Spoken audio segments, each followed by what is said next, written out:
Boa noite a todos. Mais uma noite de encontro com o professor Walter de Andrade, Projeto Iniciação. Boa noite. É com você, Gilberto. Olá, boa noite. Estamos ao vivo aqui mais nesse sábado para o Projeto Iniciação. São aí 20h43, estamos ao vivo, hein? Programa hoje, número 70, programa importante. Então, é isso. Vamos seguir aí no nosso programa de hoje. Boa noite, professor. Boa noite, meu irmão Gilberto Catira, meu irmão Carlos Nascimento. Boa noite a todos os irmãos que estão presentes aqui no nosso encontro, Projeto Iniciação. É uma honra, uma felicidade muito grande estarmos aqui novamente, né, a fim de realizar esse encontro que é destinado a dar a base filosófica e iniciática para aqueles que pretendem seguir o caminho da iniciação, não é isso? A base dos nossos estudos sempre são duas bases fundamentais. A doutrina secreta, ou melhor, os ensinamentos, né, esotéricos, superiores, dados pela Helena Petro Blavatsky, e as revelações que nos foram transmitidas pelo professor Henrique de Souza, fundador da Sociedade Brasileira de Eubiose, né?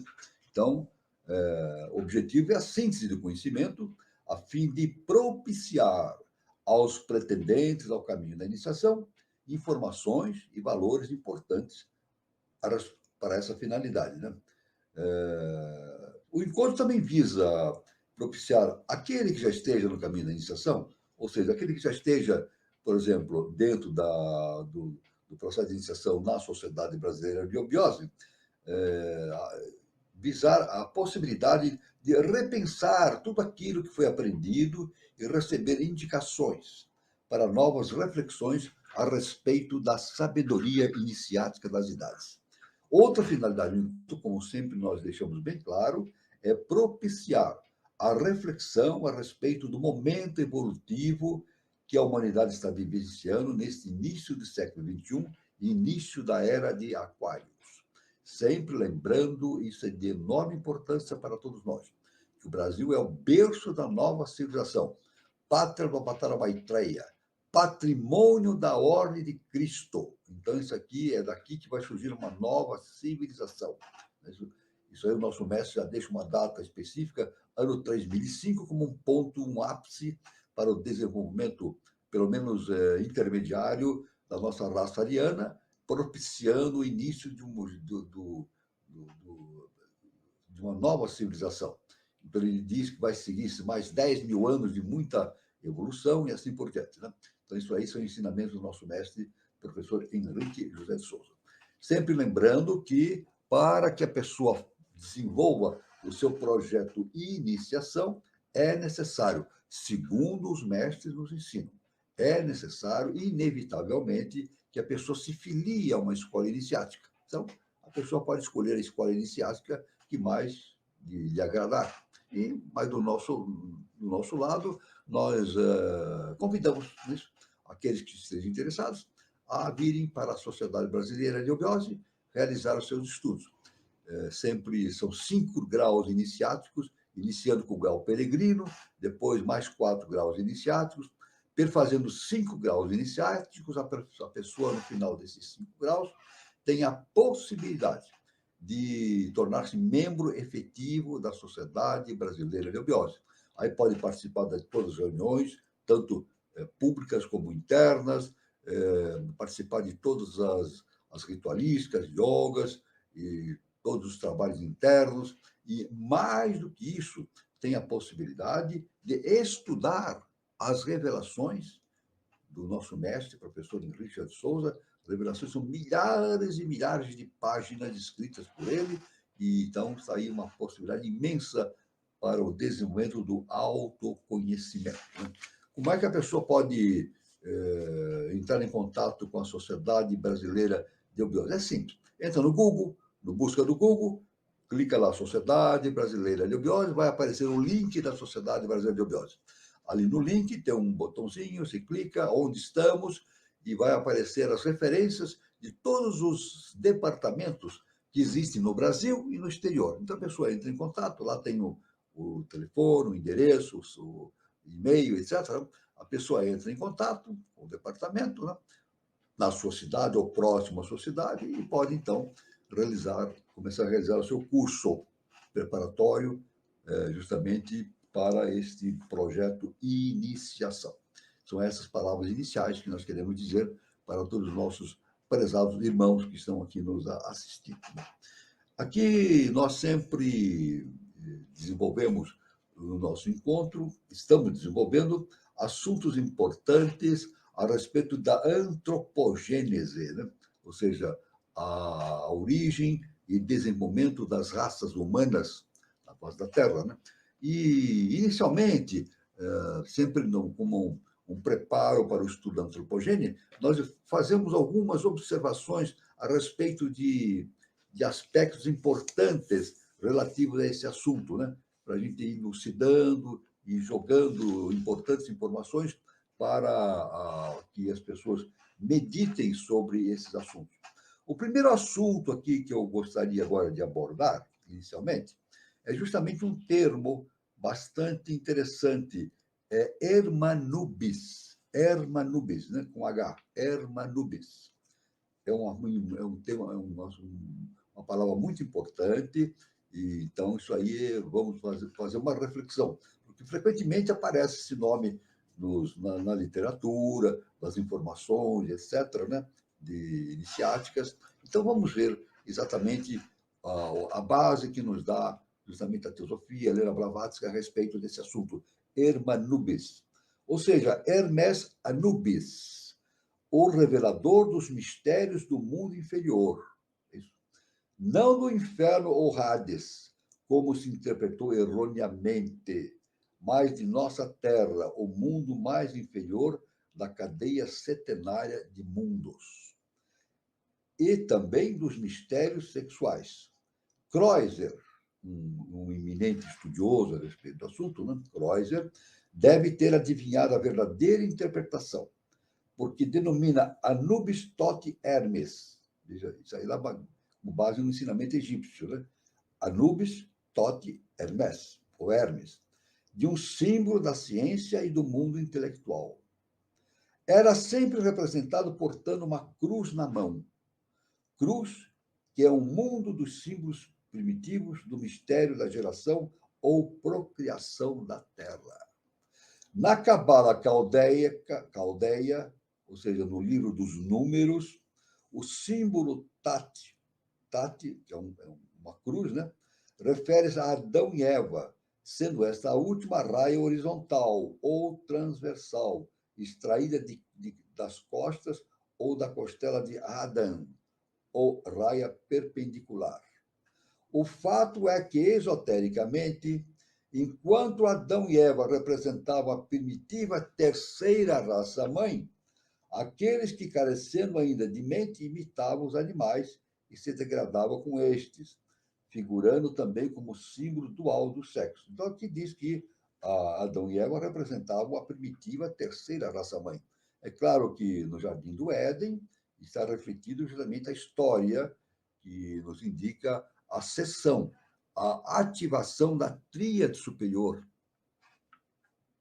em Eva e Adão, o que significa, esotericamente, a ativação da tríade superior na raça adâmica, em meados da raça adâmica, que antes tinha uma consciência animal, depois passou a ter uma consciência hominal, a partir da ativação dessa tríade, né? Por esta razão, Anubis, o deus egípcio da geração, é representado com cabeça de animal, de cão ou chacal.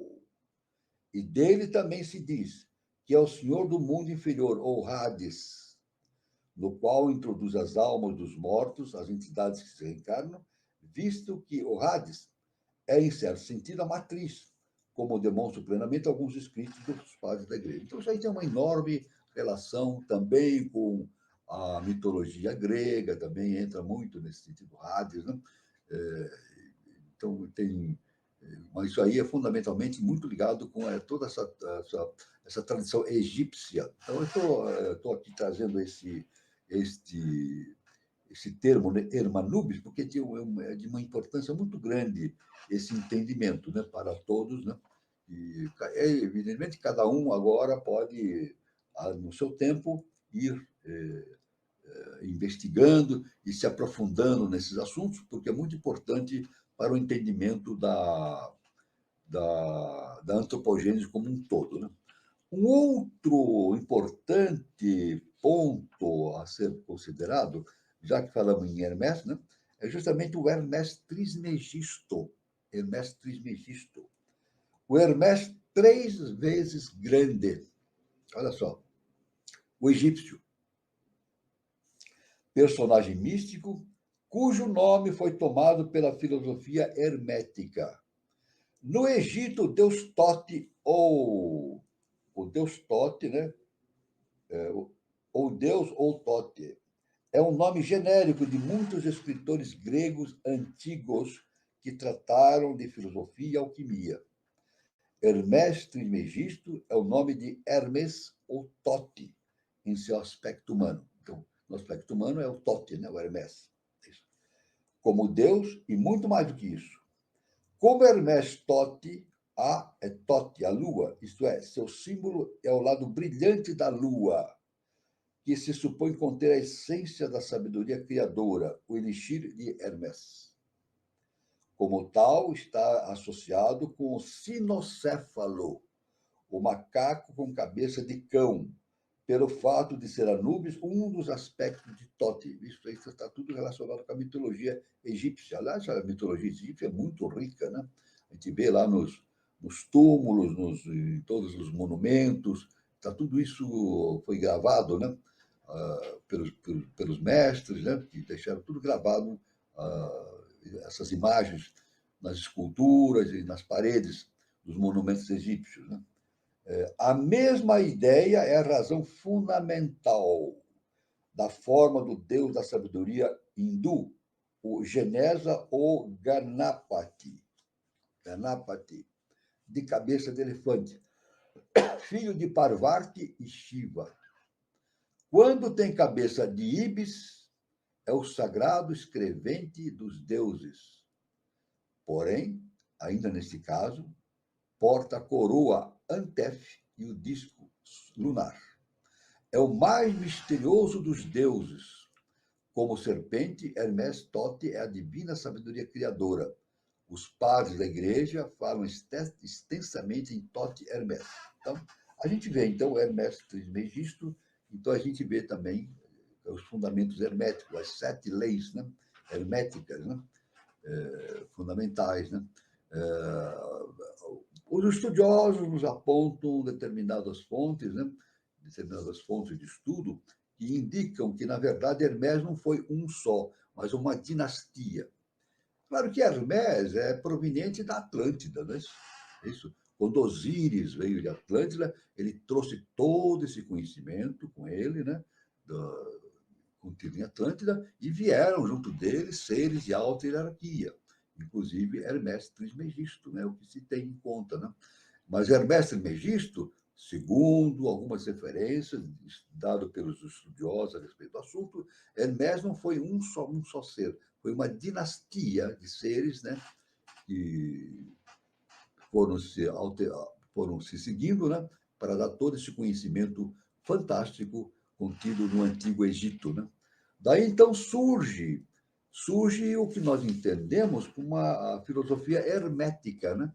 Então, a gente vê assim o início da filosofia hermética, contida justamente nessas bases fundamentais do Egito Antigo, né? Qualquer doutrina ou escritura relacionada com os ensinamentos esotéricos de Hermès, que, considerado como Tote egípcio ou como Hermès grego, era o deus da sabedoria entre os antigos, e, segundo Platão, descobriu os números e a geometria, a astronomia e as letras. Então, ele vai descobrir tudo isso, né? A geometria, né? Isso, as letras, a astronomia, a geometria, né? Embora, em sua maior parte, os escritos herméticos sejam considerados como espúrios, foram altamente analisados por Santo Agostinho, Lactâncio, Cirilo e outros seres de hierarquia. Segundo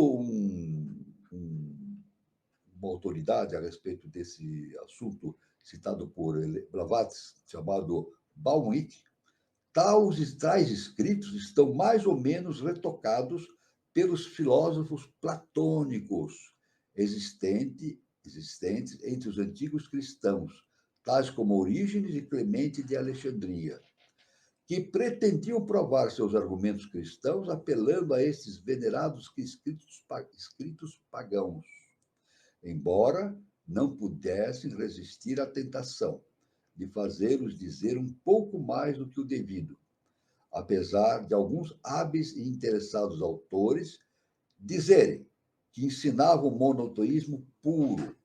Os livros herméticos ou trismegísticos são puramente panteísticos. A divindade neles é definida por Paulo como aquela na qual nós vivemos e nos movemos e temos nosso ser, apesar de nele, dos tradutores. Aí vem também uma informação de Paulo de Tarso falando a respeito desses assuntos todos. Né? A verdade é que, com a morte, ou seja, o desaparecimento do cenário judeu de Jesus o Cristo, né? Todo aquele trabalho foi transferido para Paulo de Tarso. Então, Paulo de Tarso tirou aquele aspecto, vamos dizer assim, mental dado pelo Cristo e adaptou a uma esfera, vamos dizer assim, uma esfera mais ligada ao emocional, porque era necessário fazer isso a fim de estabelecer uma ligação entre os ensinamentos de Cristo com o mundo ocidental. Nós sabemos disso, né?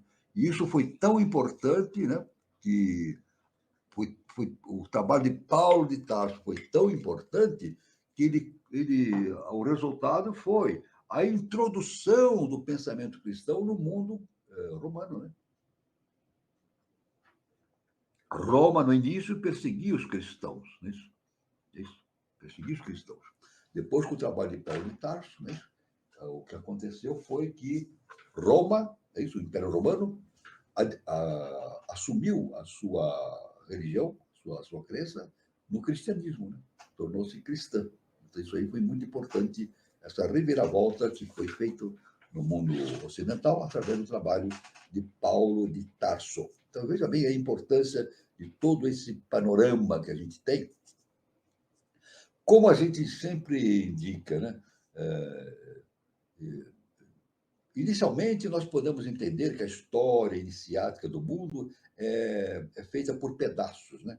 A Índia é um pedaço, o Egito é outro pedaço, Roma é outro pedaço, a Grécia, mas não é bem assim. É tudo uma coisa só.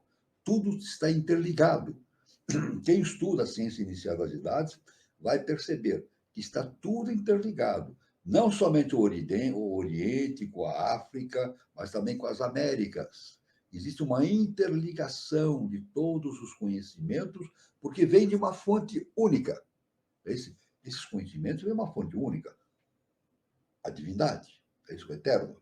E esse conhecimento vem através das raças mães, né? Passando pela Lemúria, Atlântida, depois agora a raça ariana e assim por diante. Então, vem tudo numa sequência previsível pelo projeto da evolução, dado pela lei cósmica justa e perfeita. Então, tudo se interage de uma forma única. Isso é muito importante no caminho da iniciação, ver esse processo todo de evolução humana como algo único, uma unidade. Tudo se interrelaciona.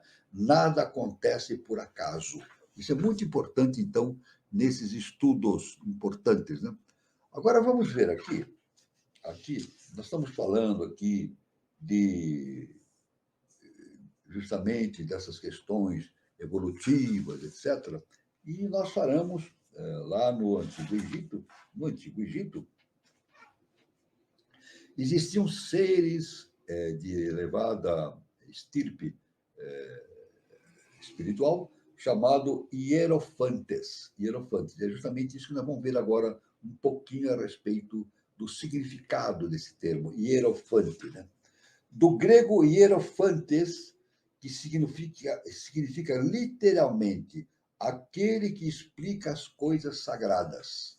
Veja bem, hierofante é aquele que explica as coisas sagradas. E no Antigo Egito era muito comum isso, denominar esses seres, aqueles grandes mestres, como hierofantes, né? O revelador da ciência sagrada e chefe dos iniciados. Então, esses hierofantes é o revelador da ciência sagrada e chefe dos iniciados. Título pertencente aos mais elevados adeptos dos templos da antiguidade. Veja só que importante, né? Que eram os mestres e expositores dos mistérios e os iniciadores nos grandes mistérios finais. Eram esses hierofantes que passavam para aqueles que estavam no processo da iniciação todo o conhecimento que era necessário obter. É claro que eles não passavam assim de qualquer forma, não. Eles passavam conhecimento para aqueles que se faziam o seu juramento perante eles para usar aqueles conhecimentos em benefício da humanidade, né? É claro que o caminho da iniciação, é isso. Falamos assim, o projeto iniciação não é simplesmente um curso que se faz, não. É um projeto de comprometimento. Esse projeto, iniciação, é um projeto de comprometimento da consciência com a divindade. Por isso que o nosso mestre, Henrique de Souza, ele deixa bem claro, né, que a nossa grande obra, nosso grande trabalho é justamente ser veículo da obra do eterno na face da terra. Então, por isso que os hierofantes tinham essa importante função, justamente de levar as pessoas que estavam interessadas no processo de iniciação a galgar os postos sucessivos até atingir a sua própria iniciação dos mistérios. Isso é muito importante. O hierofante representava o demiurgo, o quê? A própria divindade, né? O demiurgo, e explicava aos candidatos à iniciação os vários fenômenos da criação que expunham em seus ensinamentos. Então, esses hierofantes são aqueles que traziam, né, todo o ensinamento superior para aqueles que estavam no processo da iniciação. Veja a importância que se tem essa denominação hierofante no Antigo Egito, né? Era o único expositor das doutrinas e arcanos esotéricos. Veja só, eram os únicos expositores. Só eles expunham a esse respeito. Era proibido até pronunciar seu nome diante de uma pessoa não iniciada. Olha só que importante, o que está aqui nessa fonte. Era até proibido pronunciar o nome do hierofante diante de uma pessoa que não estivesse já no caminho da iniciação, de uma pessoa não iniciada. Era proibido isso aí, não se permitia isso, né? Residia no Oriente e levava como símbolo de sua autoridade um globo de ouro pendurado no pescoço. Era também denominado de Mistagogo, na Real Enciclopédia Maçônica. Em hebraico e caldeu, o termo era Peter, o abridor, descobridor ou revelador. E por isso o Papa, como sucessor do hierofante dos Antigos Mistérios, ocupa a cadeira pagã de São Pedro. Então, vê que está tudo interligado isso, né? Cada nação teve seus mistérios e hierofantes. Cada nação teve seus mistérios e hierofantes. Isso indica o seguinte, que todo o processo evolutivo da humanidade, de cada nação, de cada região, não surge por acaso. Tem uma base nos mundos internos, né? Isso tudo vem dos mundos internos e toda a civilização tem como início o impulso inicial dado pelos mestres. Então, está aí os hierofantes, né? Dando esse impulso inicial para o desenvolvimento das civilizações. É claro que, com o tempo, normalmente, isso acontece na história da humanidade, as civilizações não conseguem manter um padrão à altura daquilo que lhe foi ensinado pelos hierofantes, pelos mestres, e acabam se degradando. Isso é normal, a degradação. É normal a degradação que existe nesse processo. Agora, isso nos remete até o momento atual, que é bem diferente de todo o processo evolutivo que nós tivemos no passado, né? Estamos vivendo o terceiro milênio. O terceiro milênio, em direção do ano 3005, que, conforme o nosso mestre, professor Henrique de Souza, indica que é o surgimento de uma nova civilização. Então, acreditamos que essa degradação não deve ocasionar a ruptura do processo desenvolvido, que está sendo desenvolvido pela raça ariana. É claro que essa proteção será dada, está sendo dada pela lei, através dos exilados da Terra. Isso é algo que está se comentando muito na internet, nos meios de comunicação, etc. Né? Está em via de aceleramento esse processo de exílio daqueles que não estejam compatíveis com a nova oxidação para mundos primitivos, mundos obscuros. Então, isso dá uma garantia de que o terceiro milênio será um sucesso. Será um sucesso não pela a vitória da humanidade sobre si mesmo, na sua ignorância, não, pelo exílio, pela separação do joio do trigo, né? A humanidade está passando por uma seleção, já dita pelo nosso mestre Jesus Cristo. E isso dá uma garantia de que o terceiro milênio será uma fase importantíssima e ímpar no desenvolvimento da humanidade, rumo àquilo que nós chamamos de quinta dimensão. Então, terceira e quarta dimensões serão retiradas da Terra, levadas para mundos primitivos. E somente ficará aqui na Terra, que será um planeta renovado, a vibração de quinta dimensão, que já a quinta dimensão, é claro, que tem ligação com o segundo trono, com a Mãe Divina. Então, isso é muito importante, esse entendimento. Né? Até os judeus tinham o seu Peter Tanaim, ou rabino, como Hillel, Akiba, e outros cabalistas famosos, que tão somente podiam comunicar o tremendo conhecimento contido no Merkavá. Nos tempos antigos, havia na Índia um só hierofante. Olha só, olha que essa informação importante. Havia na Índia um só hierofante, porém, atualmente, há vários disseminados pelo país, ligados aos principais pagodes e aos quais se conhece com o nome de Brahma Atmans. Isso aqui é uma informação, devo dizer, dado no século XIX, por Helena Petrovna Blavatsky. Ela falava que existem vários hierofantes naquele tempo. Mas nós sabemos, através do nosso professor Henrique de Souza, que houve uma transposição do conhecimento do Oriente para o Ocidente. Isso é no século XIX. Mas já para o século XX, o nosso mestre diz, o processo evolutivo, o nosso mestre, professor Henrique de Souza, diz, o comando do processo evolutivo da humanidade está no Ocidente, Europa e principalmente no Brasil. E passou por Portugal, né? Isso, através das grandes navegações. Por isso que o Brasil, né, é considerado patrimônio da Ordem de Cristo, porque foi justamente a Ordem de Cristo que trouxe os grandes navegadores para realizar as grandes conquistas aqui em terras americanas. Né? Então, tem esse detalhe, né? Isso aqui é uma informação do século XIX, mas no século XX, a luz brilha no Ocidente. É o Ocidente que tem a incumbência, tem a responsabilidade de levar o mundo para o ano 3005, fazendo esse transbordo, fazendo esse processo evolutivo através do terceiro milênio, que é justamente a era de Maitreya. Isso é muito importante, esse entendimento. Né? No Tibete, o hierofante principal é o Dalai Lama, ou Lhasa. Isso na antiguidade também, na antiguidade recente, século XIX. Isso aqui é uma informação da HPP no século XIX.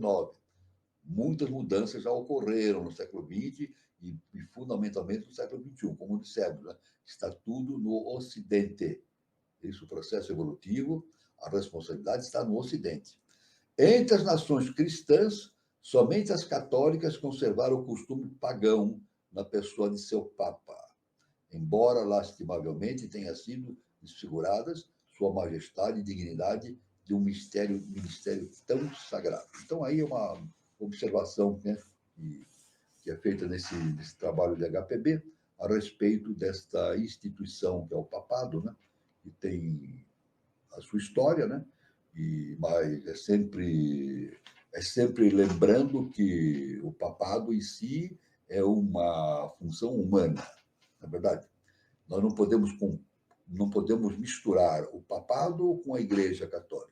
A Igreja Católica é uma estruturação provinda de uma orientação divina, indiscutivelmente. Né?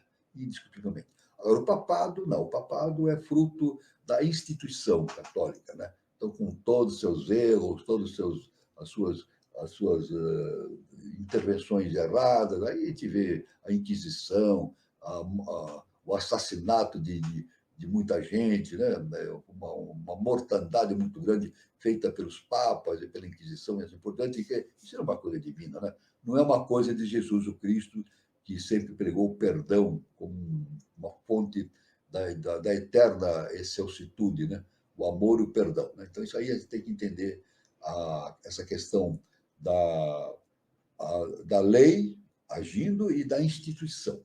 Normalmente é assim, nós temos a ação da lei no planeta Terra, quer dizer, os arquétipos descem e formam as instituições. Mas as instituições são falhas. Todas as instituições. Falhas por quê? Por causa dos desvios de comportamento dos seres humanos. Então, aí é muito importante esse entendimento a respeito dessas questões todas. Né? Falamos sobre hierofantes. Né? Hierofantes, isso é muito importante, essa questão. Né? Vamos agora ver aqui uma outra informação importante, né? Aqui outra importante, sobre algo também ligado ao Egito e faz parte também desta questão de entendimento da antropogênese, que é justamente esse nome extraordinário, né? Que nos suscita muita curiosidade, muita predisposição para estudo das coisas superiores, que é justamente do Egito o nome Horus. Horus. Né? O último da série de soberanos divinos do Egito, que disse era filho de Osíris e Ísis. Então, Horus era filho de Osíris e Ísis. É o grande Deus, amado dos céus, amado do sol, descendente dos deuses, subjugador do mundo, Horus. Veja bem que importante. No solstício de inverno, sua imagem, sob a forma de menino recém-nascido, era retirada do santuário para ser exposta à adoração da multidão. Então, existia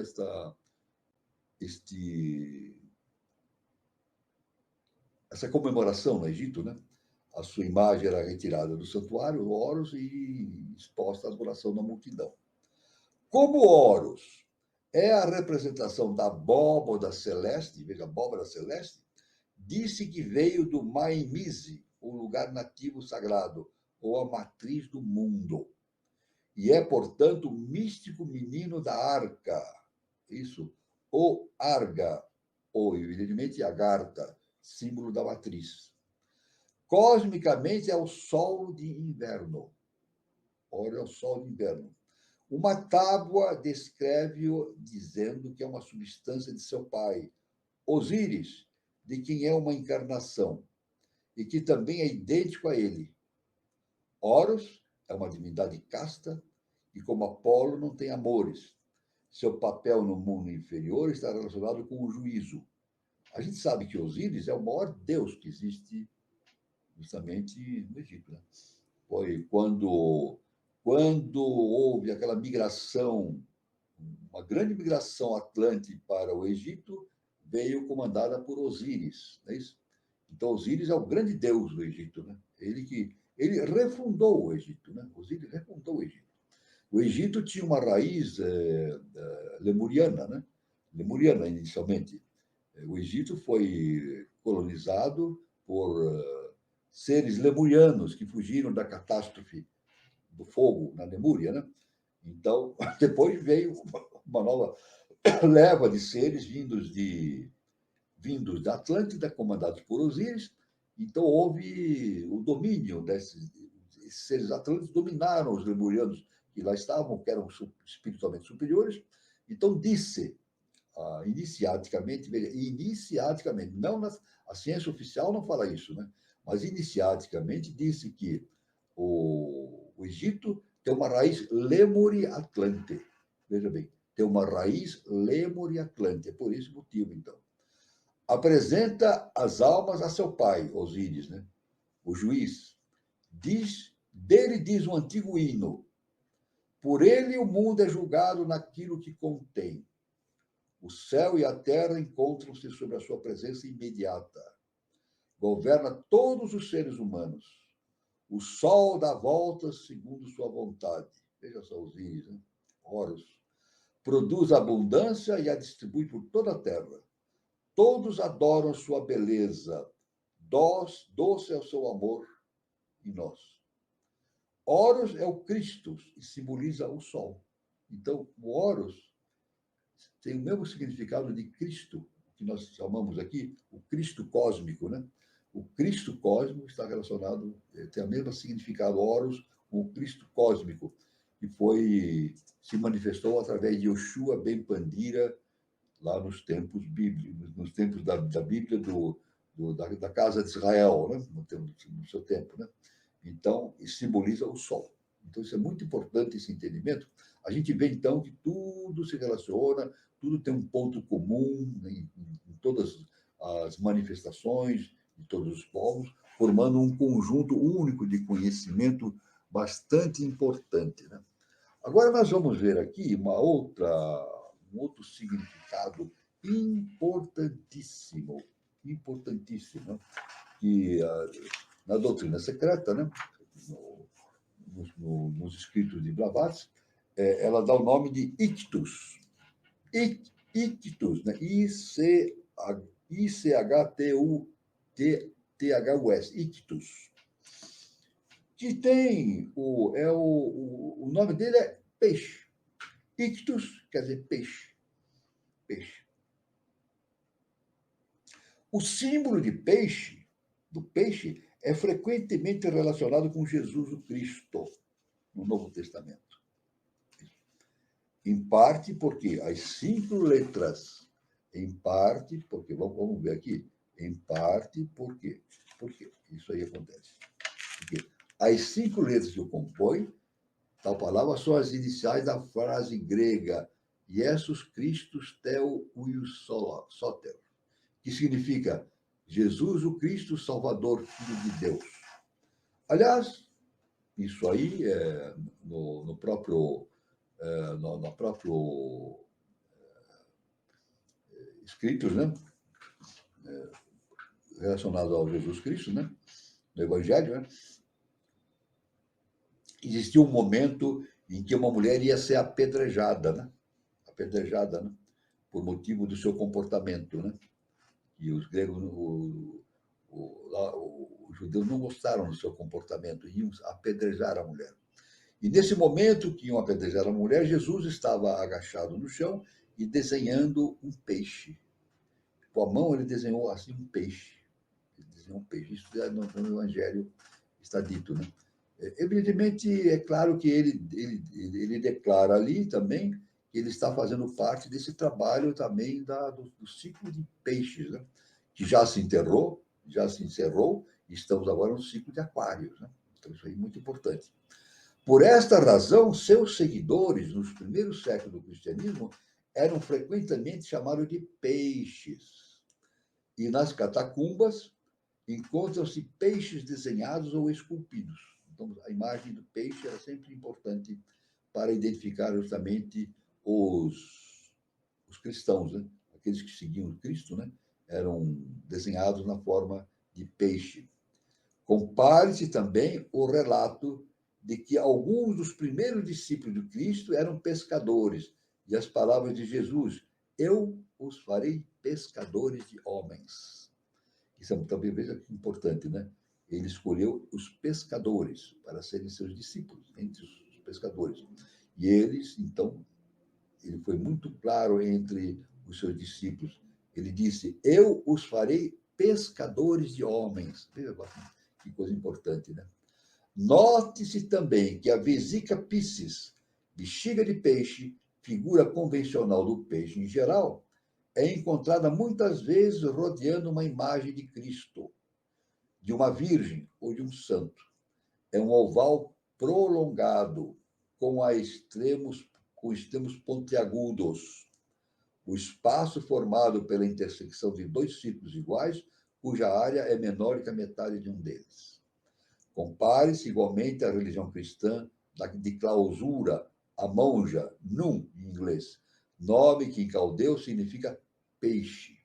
E o peixe está relacionado com o culto da deusa Vênus, com a particularidade de que os católicos romanos comem peixe no dia de Vênus, ou seja, sexta-feira. Isso é muito importante, então, essa questão dessa simbologia do peixe, né, dos ictus. A gente vê que é muito importante todo esse significado que a gente observa, né, nos escritos secretos, né, dando uma importância muito grande para o nosso estudo, justamente no caminho, justamente no projeto Iniciação. Então, são importantes conhecimentos que eu resolvi trazer para o início da nosso trabalho aqui, antecedendo a abordagem sobre antropogênese, né? Muito bem. Então, vamos agora continuar com o nosso processo de seguimento no estudo da antropogênese, fazendo uma ligeira retrospectiva do nosso contato anterior e já começando a dar prosseguimento à abordagem desse assunto, né? Há um comentário na doutrina secreta que diz: a menos que sejam mantidos unidos pelo princípio médio, o Atman e Budi, os dois princípios superiores só podem ter individualidade na Terra por meio do ego humanas, que se reconhece a si mesmo. E a mais falsa personalidade terrestre ou corpo de desejos egoístas é da vontade pessoal, para ligar o todo como em redor de um eixo, que é a forma física do homem. Os quarto e quinto princípios, o Kama Rupa e o Manas, são os que contêm a personalidade dual. O ego real e imortal se assimila aos dois superiores, e a personalidade falsa e transitória. O corpo astral, também chamado alma animal humana, tendo que estar ambos estreitamente unidos no objeto de uma existência terrestre completa. Então, tudo isso fala também, de maneira sintética, a existência do setenário em nós, né? O quaternário, que nos dá uma existência psicomental, né? A emoção e a mente inferior, e existe uma tríade superior, que nos liga com a nossa consciência superior, a nossa individualidade cósmica, né? Então, isso que foi ativado justamente em meados da raça lemuriana, a tríade superior. Então, o projeto de iniciação corresponde ao desenvolvimento dessa tríade superior, ou seja, o mental superior, Budi e Atman, ou o Cristo interno. Então, o projeto de iniciação consiste em levar ao ser humano a um estágio de desenvolvimento espiritual a ponto de torná-lo superior a sua consciência humana, tornar-se um ser não humano. Por isso a importância que nós dissemos, né? A importância dos hierofantes, né? Dos hierofantes no Antigo Egito, que justamente levavam os indivíduos através do processo de iniciação, de tal maneira que eles pudessem alcançar a sua processo de consciência superior acima do nível humano, tornando-se seres super-humanos. É claro que não para por aí, né? Depois que uma consciência humana torna-se super-humana, ela deve se tornar subdivina e depois divina, voltando à casa do Pai. Já volta à casa do Pai. Diz o comentário que estamos relacionados aqui: o semelhante produz o semelhante não mais na gênese do ser. E a evolução com as ideias condicionais e limitadas vem depois. Os existentes por si mesmos são chamados criações, porque aparecem no raio espiritual manifestado pela potência inerente de sua natureza não nascida, que está fora do tempo e do espaço. O Rupa celeste cria o homem em sua própria forma, é uma ideação espiritual resultante da primeira diferenciação e do primeiro despertar da substância manifestada universal. Essa forma é a sombra ideal de si mesma. E é este o homem da primeira raça que surgiu, né? O dever dos primeiros egos diferenciados, arcanjos, foi dotar a matéria primordial com o impulso evolucionário e guiar seus poderes construtores na formação de suas produções. Então, aí entram, evidentemente, os construtores, as hierarquias construtoras, construindo os veículos da primeira raça-mãe, da segunda raça-mãe, da terceira e quarta raça-mãe, não é isso? Isso originando a possibilidade agora da existência do desenvolvimento da nossa categoria especial, no qual estamos inseridos, que são os jivas, né? Hierarquias. Estamos passando pelo processo de desenvolvimento da hierarquia jiva, e isso baseado no trabalho de hierarquias que nos antecederam nesse processo evolucional. Depois que a Terra foi preparada pelos poderes inferiores e mais materiais, e seus 3 reinos haviam principiado a frutificar e multiplicar-se, os poderes superiores, os arcanjos, foram obrigados pela lei da evolução a descer à Terra para construir o homem. Tudo bem? Veja bem. Então, inicialmente, houve a preparação do ambiente para que o ser humano pudesse manifestar-se. Então, esse ambiente que é a formação dos 7 corpos evolutivos, o setenário do ser humano. Mas, num determinado momento, houve necessidade, pela lei da evolução, que seres superiores, arcanjos, isso dito na Bíblia como os anjos caídos, né, descessem para produzir, justamente para construir o ser humano, do jeito que da possibilidade da manifestação da inteligência e do livre-arbítrio no ser humano. Deste modo, os criados por si projetaram as suas sombras. Porém, os do terceiro grupo, os anjos do fogo, se rebelaram e se negaram a criar. Então, há todo um jogo, né? Um jogo entre as hierarquias, mas esse jogo todo, no fundo, conduz à evolução espiritual. Na verdade, isso aí conduz. Isso aí é quem entra no processo do estudo da iniciação, a gente vê que sempre que existe um processo de atrito. É um processo de atrito existente no processo evolutivo, mas esse atrito produz o que? Fogo, produz a evolução. Isso é muito importante, esse atrito, né? Os rebeldes não quiseram criar homens irresponsáveis e sem vontade, como fizeram os anjos obedientes. E isso porque pertenciam a um plano de consciência muito mais elevado, que não permitia dotar os homens com um reflexo temporal dos seus próprios atributos. A evolução espiritual e psíquica não é possível na Terra, o plano mais baixo e material, para aqueles que, pelo menos nesse plano, seja perfeito de modo inerente e não possa acumular mérito e demérito. Se o homem tivesse permanecido como a sombra da perfeição, imóvel, inerte, imutável, como eu sou o que sou, estaria condenado a passar a vida na Terra como num pesado sono, sem sonhos, e teria sido um fracasso nesse plano. Então, é por isso que aqui a ciência iniciática, então, nos indica algo muito importante, que foi a hoste de Lúcifer, que é indicado na Bíblia como os anjos, o grupo de anjos caídos, né? Foi a hoste de Lúcifer que abriu os olhos do autômato criado por Jeová. É isso?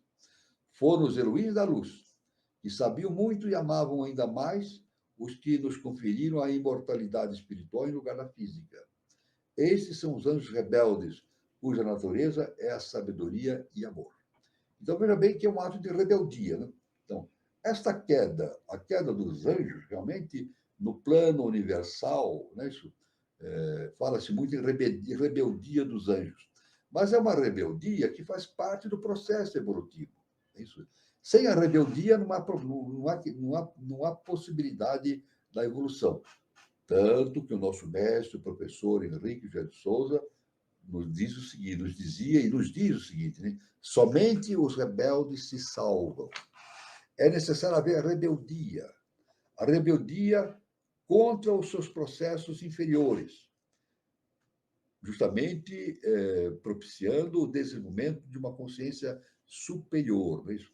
Por exemplo, Jesus o Cristo era um rebelde, era um indivíduo rebelde, né? Porque ele veio ensinando coisas diferentes para a humanidade.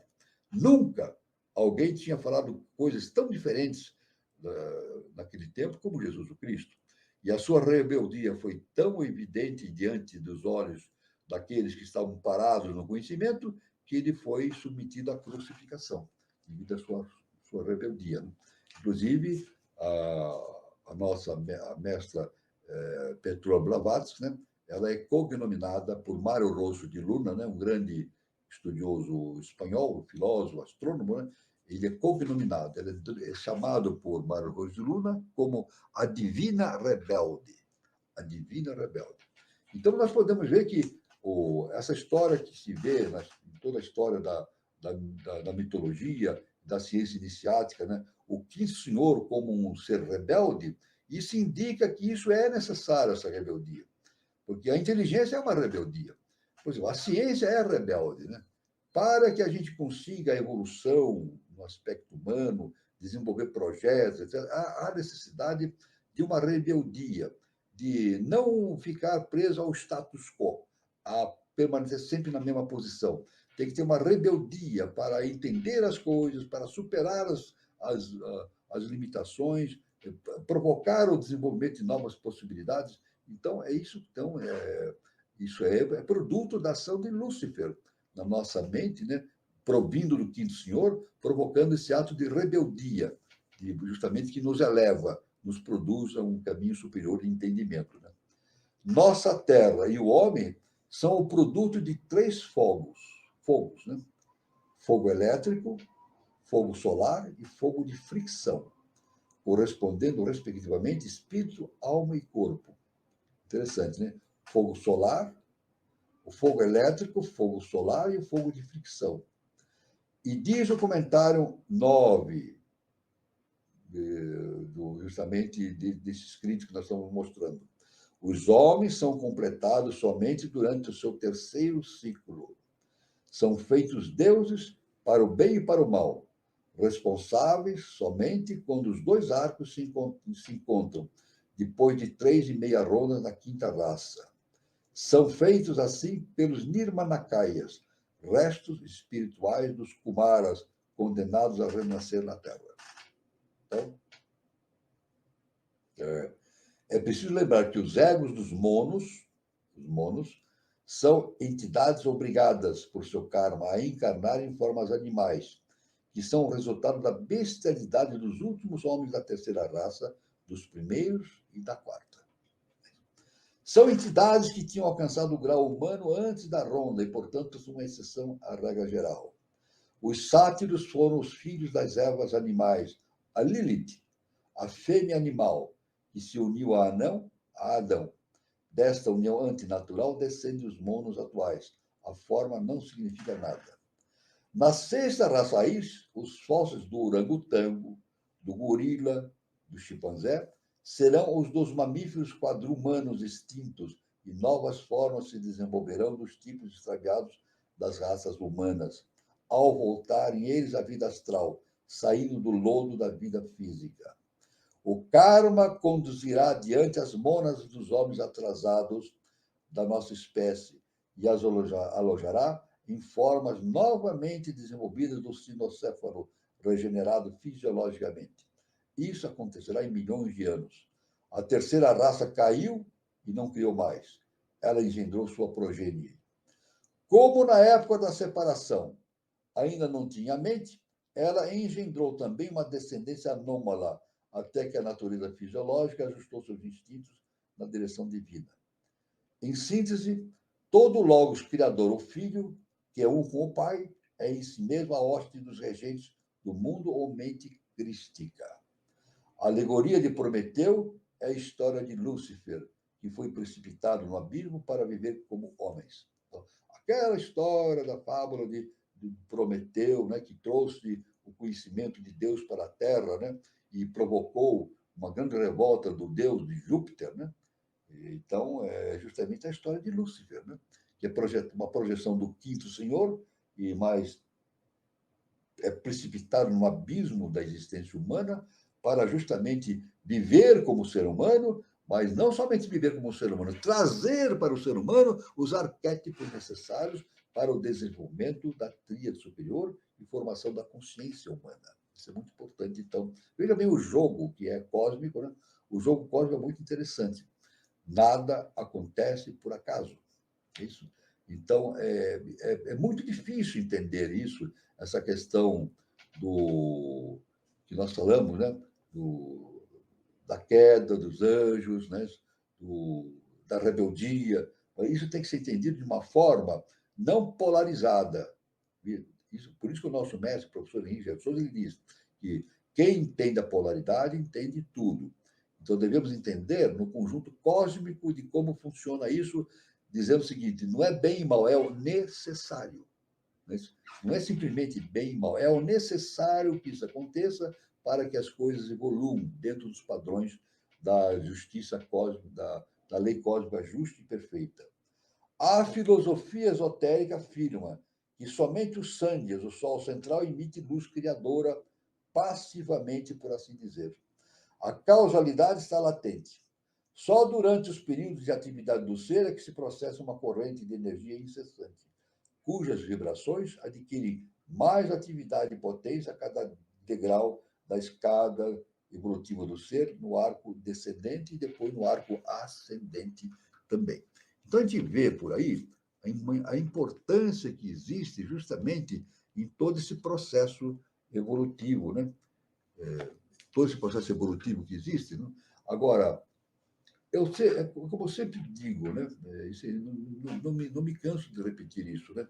O assunto é muito vasto, mas o importante é a gente estudar as coisas de maneira geral e entender como as coisas funcionam. Isso? Entender justamente a mão da lei cósmica universal, levando o processo evolutivo para o seu termo, mas justamente dentro do necessário.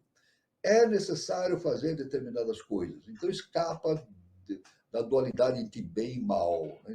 Bem e mal. Né? Dentro do processo de entendimento superior, não há possibilidade de a gente ficar pensando em bem e mal, mas sim daquilo que é o necessário para que a evolução ocorra. É claro que esse entendimento todo superior só pode ser começado a ser entendido perfeitamente na medida em que uma consciência humana atinge o adeptado, ou seja, uma consciência superior, não humana. Então as coisas se esclarecem mais. Não totalmente, porque ser adepto não é atingir a consciência divina total, não, é apenas um caminho. Tornar-se um adepto, um iluminado, é estar no caminho para futuramente entender todo esse processo de desenvolvimento do universo e especificamente da cosmogênese e da antropogênese na face da Terra. Então, esses são assuntos importantes que eu quis trazer aqui, e eu passo a palavra para o nosso irmão Carlos Nascimento, para que a gente possa conversar mais detidamente a respeito desses assuntos. Muito bom, professor.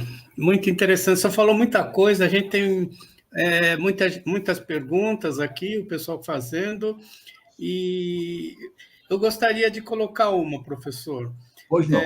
A gente poderíamos dizer que Helena Petrona Blavatsky, tanto ela quanto o professor Henrique José de Souza, são dois hierofantes? Podemos dizer sim, porque o nome hierofante significa aquele que traz o conhecimento, né?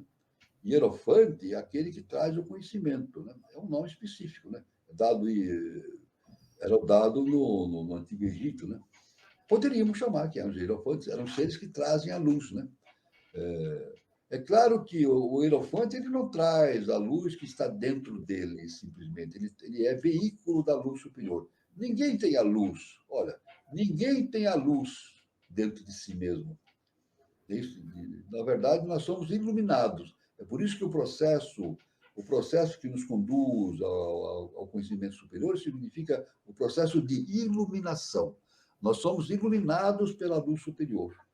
Não é verdade? Então, nós temos Deus dentro de nós, somos deuses.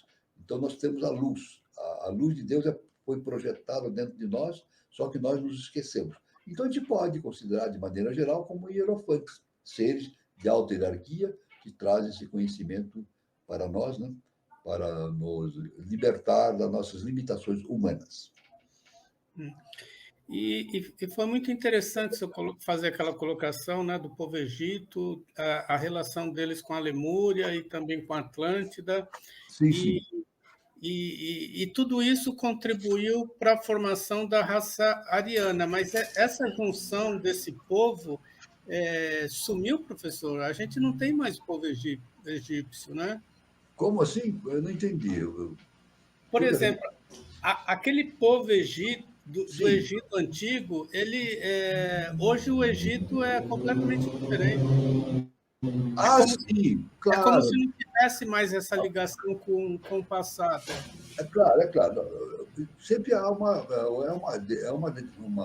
mudança no contexto geral, né? Tanto que o nosso próprio mestre, em umas revelações, ele diz que o judeu de hoje não é o mesmo judeu do tempo da casa de Israel. Há uma diferença. Não é o mesmo povo judeu. O judeu de hoje é a casa de Israel. Aquilo passou por uma série de cobranças kármicas, etc. Tudo foi se transformando, se regenerando. Muitos alcançaram a sua iluminação, claro, a gente pode admitir isso, né? Outros não. É isso. Mas as raças e os grupos sociais vão se modificando, mas permanece apenas o estado de consciência. Tanto que o nosso mestre diz assim, o nosso mestre afirma o seguinte: raça é estado de consciência. Raça é estado de consciência.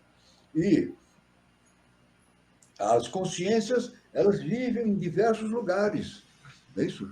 Então, o indivíduo que viveu na Índia, a gente não pode dizer que ele é um hindu. Não, ele viveu na Índia, não é isso? Ou viveu no Egito, ou viveu na América, né?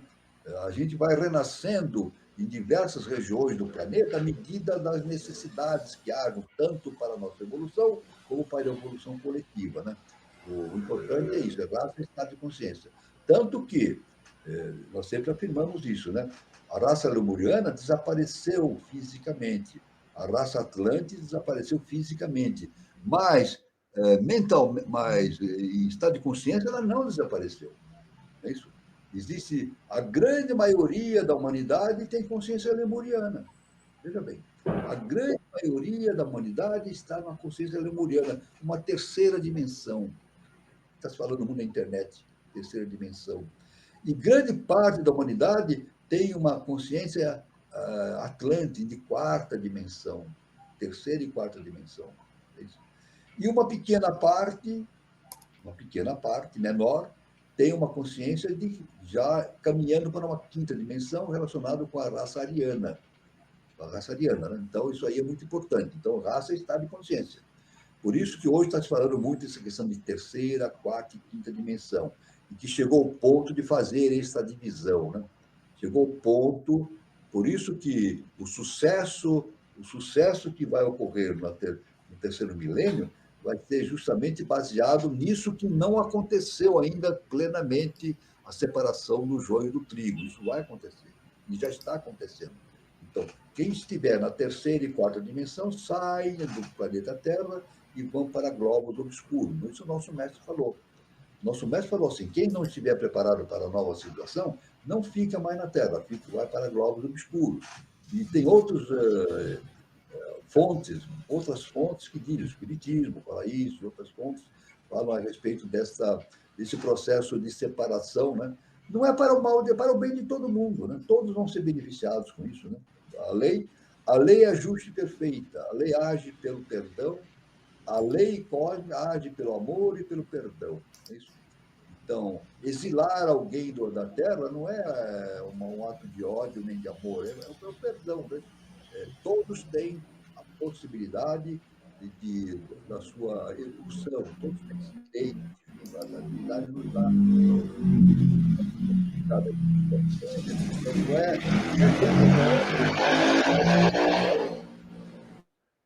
Essa é a questão toda essa aí, né? Existe a reencarnação, a pessoa reencarna em diversos corpos, em diversos pontos, né?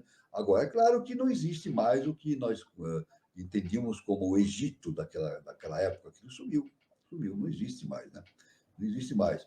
Por um processo de transformação existente, né? Agora, existem os resquícios, pode existir resquícios daquela época que estão, evidentemente, envoltos numa cobrança kármica, evidentemente, mas o Egito passou por um processo, como nós falamos, toda civilização passa, inevitavelmente, por um processo de degradação. E o Egito passou por um processo de degradação. Tanto que, com a saída de Moisés do Egito, nós sabemos que foi retirada do Egito a sua natureza espiritual, foi arrancada dela. Né? O Egito, então, o que aconteceu depois de Ramsés II, que ficou no poder? O Egito tornou-se escravo, ele tornou-se dependente, ele foi dominado por outros países. Só por Roma foi dominado durante 700 anos. O Egito ficou sob domínio de Roma durante 700 anos. Só se libertou quando Roma caiu diante da invasão dos bárbaros. Depois foi sendo dominada e ficou sob o domínio da Inglaterra durante muitos anos, né? Ela é chamada de protetorado inglês. Foi aqui, recentemente, né, no século passado, em 1956, que houve a eleição do primeiro presidente no Egito, né, que não estava mais sob a influência do protetorado inglês. Então, aí está uma cobrança kármica muito forte sobre o Egito. Então, essa é uma história. Isso tudo é estudado justamente nessa questão da antropogênese e é muito interessante de ser estudado. Eu vou continuar um pouquinho. Espera aí, Gilberto. Ô, professor, alguns estudiosos falam que lá que os moais da Ilha de Páscoa seriam um vestígio da época lemuriana. Será que a esfinge no Egito seria também um vestígio da época lemuriana? Eu digo o seguinte, pelos estudos que a gente tem, aqueles monumentos que existem na Ilha de Páscoa são tidas como produzidas por lemurianos, né? A esfinge já tem uma outra origem, pelo que a gente tem, é a origem atlante, né? São mestres atlantes que construíram todas aquelas esfinges, aquelas esculturas, né? E isso é notório, porque veja bem que interessante, as três esfinges Kelps, Miquelinos, as mais antigas, são as mais perfeitas. Mais perfeito. Interessante. As mais antigas são as mais perfeitas. E estão de pé lá até hoje, né? Das 7 maravilhas do mundo, são as únicas maravilhas do mundo que estão em pé até hoje. E são as mais perfeitas.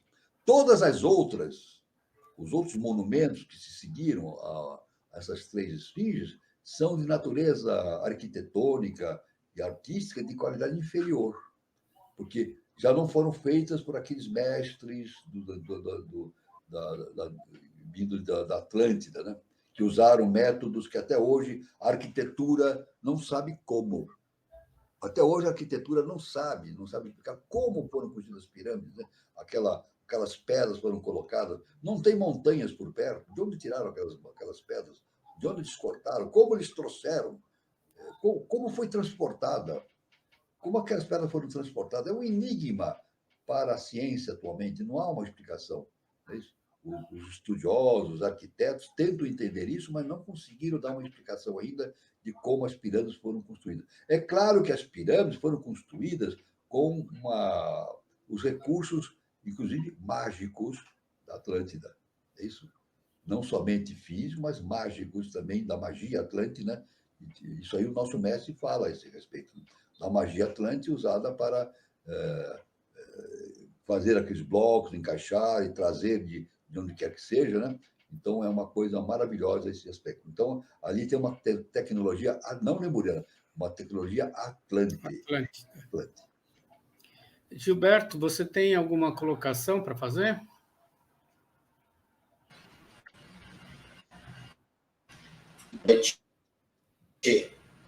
Bom, pergunta a princípio, que tem bastante pergunta aqui no chat, mas o assunto aí tá bom, né?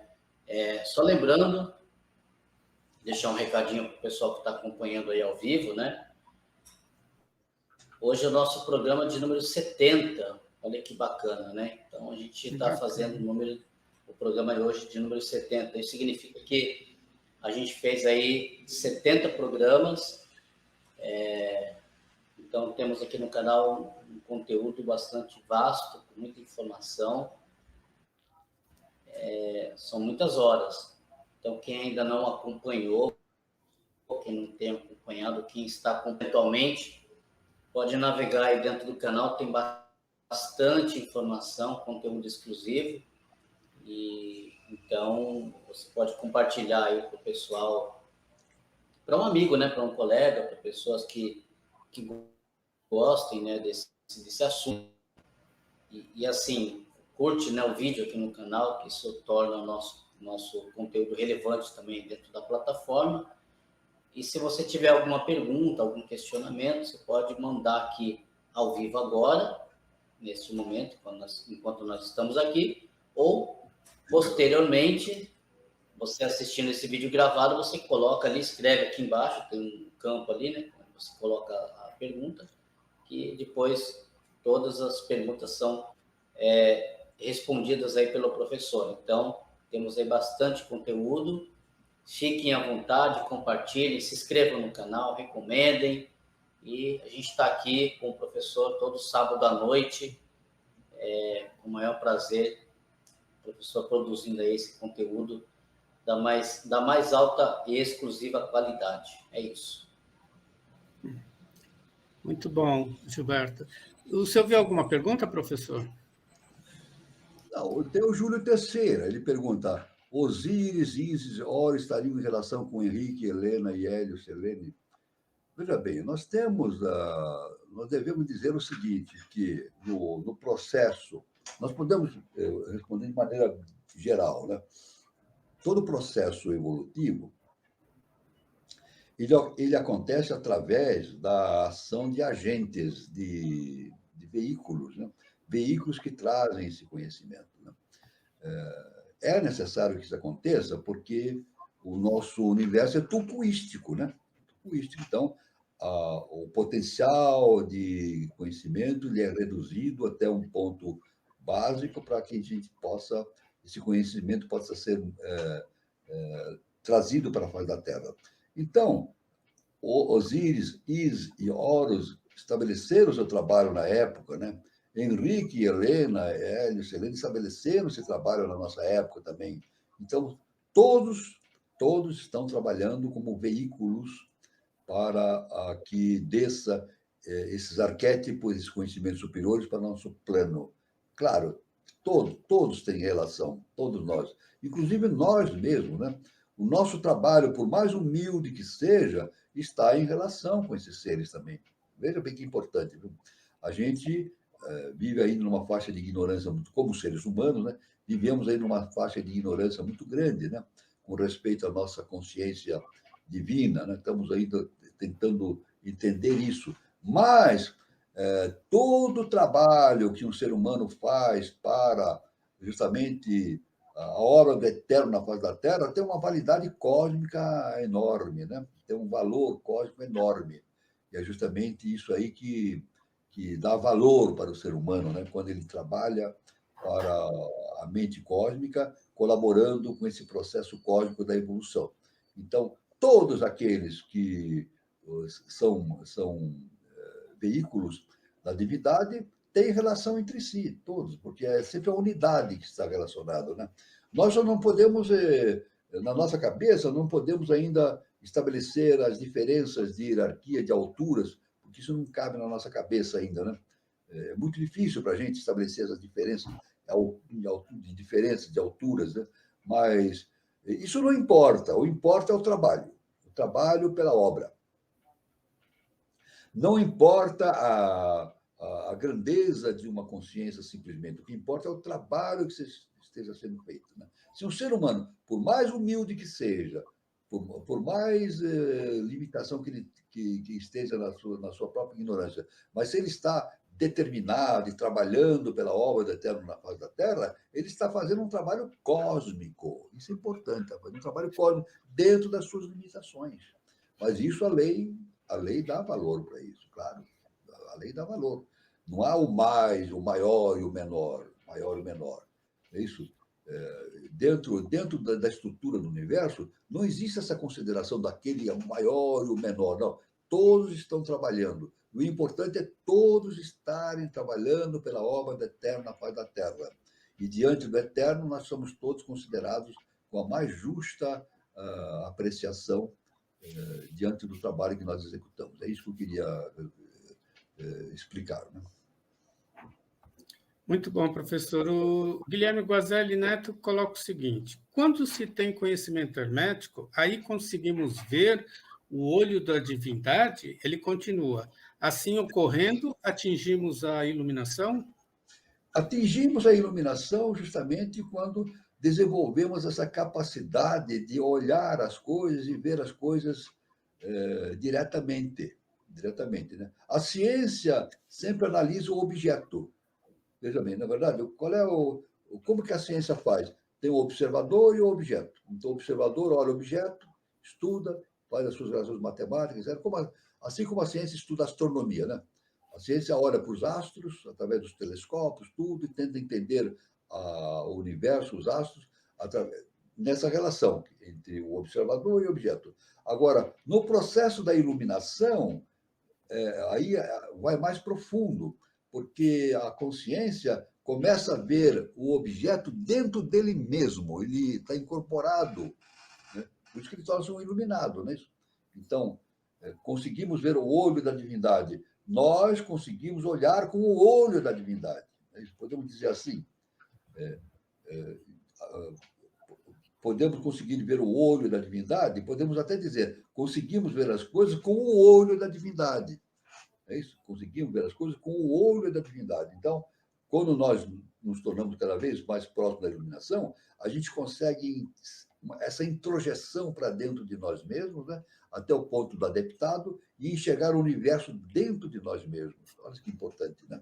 Porque nós e o universo é uma unidade, O universo está dentro de nós. Veja bem, o universo todo está dentro de cada um de nós. Por isso que Jesus falou: vós sois deuses. O universo todo está dentro de nós, mas nós não conseguimos entender isso. Através da iluminação, olhando com o olho da divindade, a gente, com o tempo, à medida que vai se desenvolvendo esse processo da iluminação, nós conseguimos ver e enxergar esse universo, essa divindade dentro de nós mesmos e coparticipamos desse processo todo. Então, essa é a explicação que eu poderia dar para o nosso irmão Guazelli Neto. Tá. O Guazelli também pergunta, professor, a língua portuguesa é a mais completa para atingir o conhecimento depois do sânscrito? Conforme o nosso mestre, professor Henrique de Souza, ele nos deixou o seguinte ensinamento: a língua portuguesa é uma língua sagrada. Ela tem um destino enorme no sentido evolutivo da humanidade. Então, esse foi um ensinamento. É um assunto muito difícil, né? Se a gente for discutir com linguistas, com estudiosos, especialistas, eles vão perguntar, mas por que a língua portuguesa e não outra língua, né? Então, isso aí o nosso mestre deu essa explicação. É claro que tem razões específicas, tem razões cósmicas para isso ocorra, né? E essa razão cósmica está relacionada com esse princípio básico que o nosso mestre nos deu, né? Nos passou, que o Brasil é o berço da nova civilização. E sendo o berço da nova civilização, é verdade que o português a língua portuguesa tem um enorme valor nesse sentido, né? Um enorme valor nesse sentido de ser uma língua que vai ter uma importância enorme na nova civilização, né? O assunto é muito vasto, é muito difícil, né? Da gente estudar, se a gente for estudar a linguística, etc., para dar razões a esse fato. Mas existe essa razão cósmica, justamente da situação do Brasil como pátria da nova civilização, né? Como ele faz parte de todo esse processo evolutivo, e é claro que a sua língua se mantém dentro desse patamar de importância da língua portuguesa, né? De importância no processo evolutivo da humanidade. Muito bom, professor. O Guilherme também coloca: quem se manifestará primeiro, os Lêmures ou os Atlântidas? Não, os Lêmuros e Atlantes já existiram fisicamente, né? Hoje não existem fisicamente. Existem Lêmuros e Atlantes? Existem, encarnados, existem consciências lemurianas e consciências atlânticas, nós já falamos, né? Os lemurianos com uma consciência de terceira dimensão, quer dizer, ainda não desenvolvido, né? E os atlantes que permaneceram naquele estágio têm uma consciência de quarta dimensão, é isso? E a raça ariana está desenvolvendo o caminho da quinta dimensão, né? Então, quem se manifestará primeiro? Não, já foi manifestado, né? As raças já foram manifestadas. As consciências provenientes dessas raças estão ainda circulando por aí, não é verdade? Mas elas estão com o seu destino determinado pela lei, é isso? Porque como vai haver essa cisão entre terceira e quarta dimensão e quinta dimensão, não é isso? Aqueles que estiveram na terceira e quarta dimensão irão para outros planetas primitivos, onde poderão desenvolver a concepção de terceira e quarta dimensão em direção de uma quinta dimensão, mas num ambiente mais propício para que isso ocorra. Muito bom, professora. Eu vou passar os recados, tá? Depois a gente volta para as conversas. Eu quero divulgar a nossa próxima roda de conversa aqui no canal Conexão 3005, né? Que tem como tema Alice na Roda da Fortuna. Então, será nessa próxima terça-feira, dia 22 de agosto de 2023, sempre no mesmo horário, às 20h40. Então, o tema será Alice na Roda da Fortuna. E esse assunto vai abordar uma análise da ciranda da evolução relacionada com o filme Alice no País das Maravilhas, com o 10º arcano maior, a Roda da Fortuna. Então, os convidados para essa roda de conversa são José Roberto Conceição, Thais Helena Campos e Marcos Aparecido Andrade. O tema é muito interessante e muito atual, né?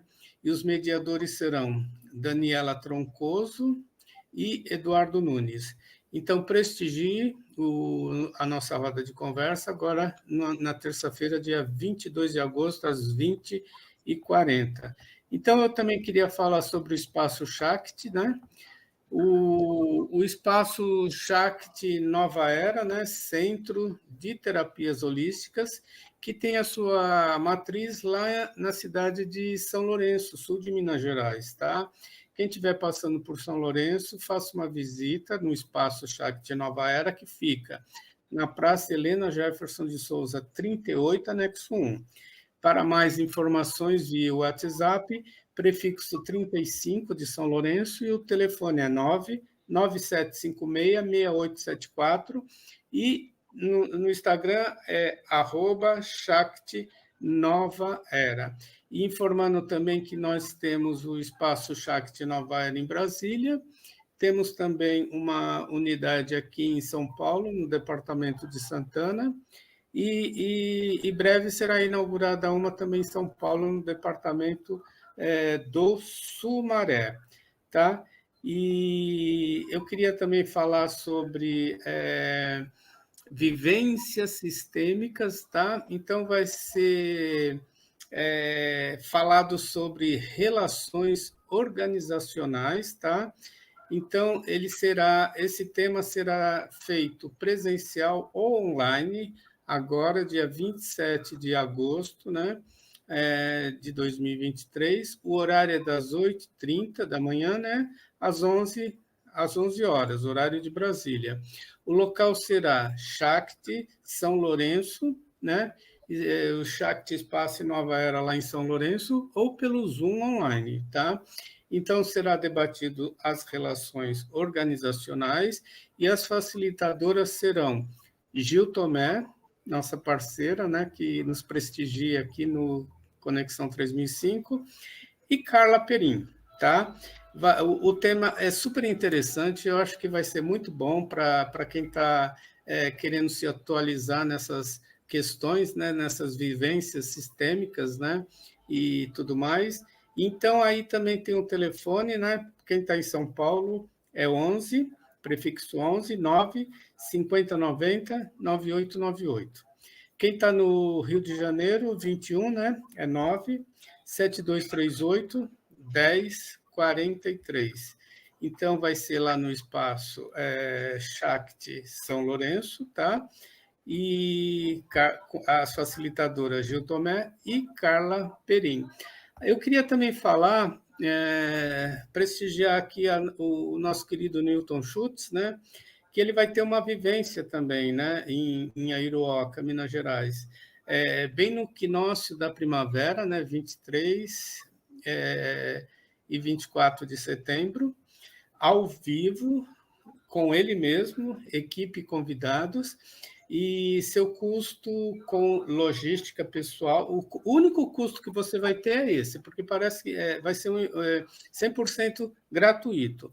Então, o custo é o transporte, a estadia e a alimentação. Tá?